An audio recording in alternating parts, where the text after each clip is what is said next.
അത് അതെൻ്റെ അറിവോടുകൂടിയൊന്നുമല്ല. അത് നമ്മൾ പല ഡിപ്പാർട്ട്മെൻറ്റാണ്, 3 യൂണിറ്റുകളാണ്. ആ ഒരു യൂണിറ്റിൽ നടക്കുന്ന കാര്യങ്ങൾ മറ്റേ യൂണിറ്റിനെ പറ്റി യാതൊരു ധാരണയില്ല.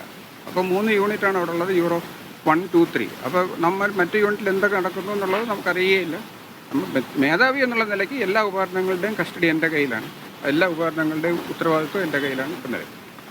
ഡോക്ടറെ, ചട്ടലംഘനമുണ്ട് എന്നുള്ള കാര്യത്തിൽ സംശയമില്ല, ഡോക്ടറും അത് സമ്മതിക്കുന്നുണ്ട്. നല്ല ഉദ്ദേശത്തിന് വേണ്ടി പറഞ്ഞതാണ്, പക്ഷേ ചട്ടം ലംഘിക്കപ്പെട്ടിട്ടുള്ള കാര്യത്തിൽ സംശയമില്ല. അപ്പോൾ എന്ത് തരത്തിലുള്ള നടപടിയാണ്? അതറിയില്ല, എന്താണെന്ന് അറിയില്ല. കുഴപ്പമില്ല കുഴപ്പമില്ലെന്നല്ല, എന്താണെങ്കിലും നമ്മൾ ഫേസ് ചെയ്യണമല്ലോ. ഇപ്പോൾ എന്തെങ്കിലും അതതിൻ്റെ മറുപടി എഴുതി വെച്ചിരിക്കുന്നു, അതാണ് ഞാൻ താമസിച്ചത്. ഇത്ര സമയം എല്ലാം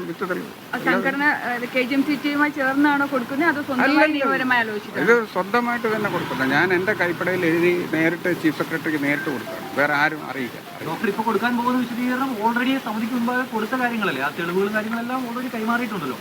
പക്ഷെ അത് കണ്ടിട്ടും അവർക്ക് ബോധ്യപ്പെടുന്നില്ല.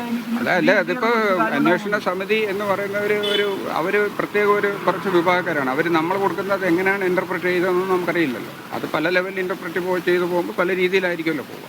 അപ്പോൾ ഇതിൻ്റെ ചോദിച്ചിരിക്കുന്നത് ചീഫ് സെക്രട്ടറി, ഹെൽത്ത് സെക്രട്ടറിയാണ്. അപ്പോൾ അദ്ദേഹത്തിന് തന്നെ എൻ്റെ മറുപടി നേരിട്ട് കൊടുക്കുക. എന്താണ് എൻ്റെ സംഭവം എന്നുള്ളത് അദ്ദേഹത്തിന് നേരിട്ട് കൊടുക്കുക. അതല്ലാതെ നമുക്ക് ഇനിയിപ്പോൾ വേറെ ഒരാൾ വഴി അയക്കുമ്പോൾ അവർക്കും ഈ ഇടയ്ക്ക് നിൽക്കുന്നവർക്കും അവരുടേതായ താല്പര്യങ്ങളും ഒക്കെ കാണും. ഇതിനകത്ത് തെളിവ് കൊടുത്തവർക്ക് അവരുടേതായ താല്പര്യങ്ങൾ കാണും, പല സൈഡിൽ നിന്നുള്ള താല്പര്യങ്ങൾ കാണും. അതൊന്നും നമുക്കറിയില്ല. ഞാൻ സത്യസന്ധമായിട്ട് കാര്യങ്ങൾ പറയുന്നത്. അല്ല, അതൊന്നും നമുക്കറിയില്ല. ഇത് പല ലെവൽ കടന്നിട്ടാണ് പോയിരിക്കുന്നത്. അപ്പോൾ അതിനകത്ത് എന്തൊക്കെയാണ് ഫിൽട്ടർ ഔട്ട് ചെയ്തിരിക്കുന്നത്, അതിനകത്ത് എന്തൊക്കെയാണ് ആഡ് ചെയ്തിരിക്കുന്നതെന്നും നമുക്കറിയില്ല.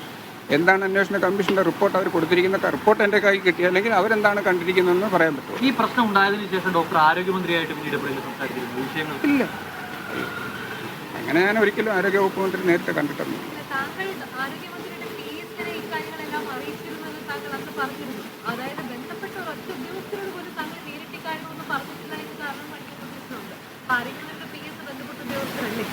ആരോഗ്യവകുപ്പ് മന്ത്രിയുടെ PS അല്ല, അതിൻ്റെ തെളിവുകളെല്ലാം എൻ്റെ ഇഷ്ടം പോലെ ഇരിപ്പുണ്ട്. അവരന്ന് അന്വേഷണ കമ്മീഷൻ ഫോട്ടോ കോപ്പി എടുത്ത് രാവിലെ 10 മുതൽ ഫോട്ടോ കോപ്പി എടുത്ത് 5 മണിയായിട്ടും തീർന്നില്ല.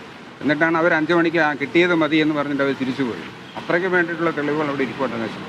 അതായത് അന്വേഷണ സമിതിയുടെ പരിശോധനകൾ ശരിയായ തരത്തിലല്ല നടന്നതെന്നാണ്. അതെനിക്കറിയില്ല. അത് അവരെന്താണ് പറഞ്ഞതെന്നൊന്നും എനിക്കറിയില്ലല്ലോ. അവരെന്താണ് പറഞ്ഞിരിക്കുന്നതെന്ന് നമുക്കറിയില്ലല്ലോ. അവർ എന്താണ് ഇത് നമുക്ക് ആ കോപ്പി കിട്ടിയെങ്കിലേ നമുക്കത് അന്വേഷണ കമ്മീഷൻ്റെ റിപ്പോർട്ട് എന്താണെന്നുള്ളത് കൃത്യമായിട്ട് പറയാൻ പറ്റും. താങ്കളുടെ വേർഷൻ മുഴുവൻ അവർ കേട്ടിട്ടുണ്ട്? എൻ്റെ വേർഷൻ മൊത്തം കേട്ടു. അതിൽ തൃപ്തിയുണ്ട്? എൻ്റെ വേർഷൻ മുഴുവൻ കേട്ടിരുന്നു. അവർ 2ാമത്തെ ദിവസം അതിൻ്റെ ക്ലാരിഫിക്കേഷൻ ചോദിച്ചിരുന്നു. അതിലൊക്കെ തൃപ്തിയുണ്ട്.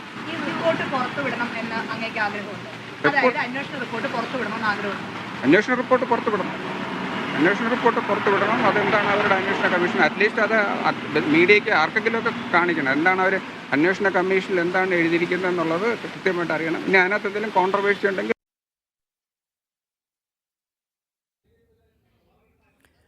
ഡോക്ടർ ഹാരിസ് ചിറക്കൽ മാധ്യമങ്ങളോട് സംസാരിക്കുകയായിരുന്നു. വിശദീകരണം നൽകുമെന്ന് അദ്ദേഹം പറയുന്നു. കൃത്യമായിട്ടുള്ള മറുപടി വിദഗ്ധ സമിതിക്ക് മുമ്പ് തന്നെ കൊടുത്തിട്ടുള്ളതാണ്. അന്വേഷണം നടക്കുന്ന സമയത്ത് ആ റിപ്പോർട്ട് പുറത്തുവിടണം എന്നതുൾപ്പെടെയുള്ള ആവശ്യങ്ങളാണ് അദ്ദേഹം പറയുന്നത്. പ്രതികാര നടപടി എന്ന രീതിയിലുള്ള പ്രതികരണമാണ്. നടപടി വരട്ടെ എന്നും അദ്ദേഹം സൂചിപ്പിക്കുന്നു. ഇനി ഇന്നത്തെ സ്വർണ്ണവില.